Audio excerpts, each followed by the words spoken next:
I ja sam se sad prisjetila zapravo tog trenutka kada smo saznali ko će biti nova gradonačelnica glavnog grada Bosne i Hercegovine, pogotovo nakon one cijele frke, trke koja se dešavala u oči samog izbora, pa su mnogi govorili, a ko će sad kad neće Bogić Bogićević i tako dalje. I onda je došlo, kako su je mnogi u tom trenutku nazvali, svjetlo na kraju tunela. Dobili smo mladu, pametnu, izuzetno obrazovanu gradonačelnicu na čelu glavnog grada, ali ono što vrlo često ljudi zaborave, da je gradonačelnica u tom trenutku imala bebu od možda 8 mjeseci, jel da? Mlada majka.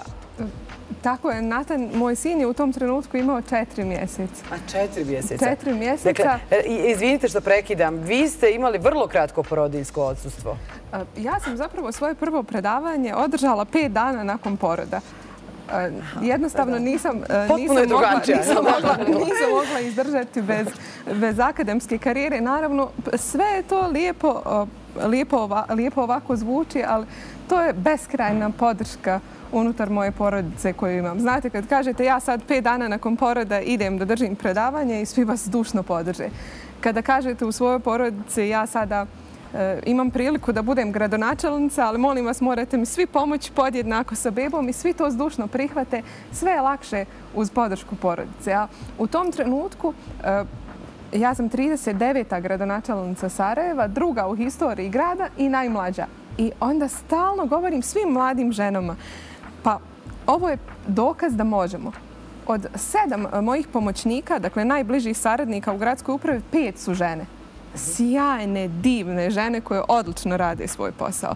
Tako da, jako je važno samo dati priliku. Dati priliku ženama, dati priliku ženama oko sebe, a onda apsolutno nema prostora za bilo kakvu brigu i sekreaciju. Kada date priliku ženama, tek vidite zapravo da ste to trebali učiniti mnogo ranije. Sigurna sam da bi u političkom svijetu i u političkoj zbilji Bosne i Hercegovine sve bilo značajno drugačije da imamo više žena. Bez obzira na to što imamo žene u politici, nemamo dovoljan broj žena na rukovodećim pozicijama i zapravo o tome trebamo govoriti. Kada zadovoljavamo procenat angažovanih žena na različitim poljima, trebamo uvijek razvrstati koliko je to žena zapravo na rukovodećim pozicijama. Dajmo ženama i prepustimo ženama da vode procese. E sad, mi dok govorite gradonačelnice, gledamo i ovaj oficijalni zapravo video materijal gradske uprave, da vidimo šta ste to sve radili u proteklih godinu, čini mi se, dana, da je ovaj film obuhvatio taj period.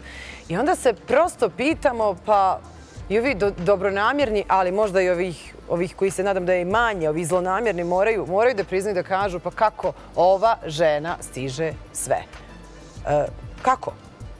Super je to podrška porodice, to je meni fenomenalno i apsolutno jasno, ali opet toliki je teret na vama. Pa ja mislim da zapravo nas smo ovdje 4, sjajne žene, vrijedne žene i mislim da mi zapravo svi imamo podjednako velike zadatke. I da bez obzira na različitosti u poslovima sa kojima se susrećemo, mi zapravo imamo iste izazove. I smatram da sve podjednako uspješno na identičan način prevazilazimo.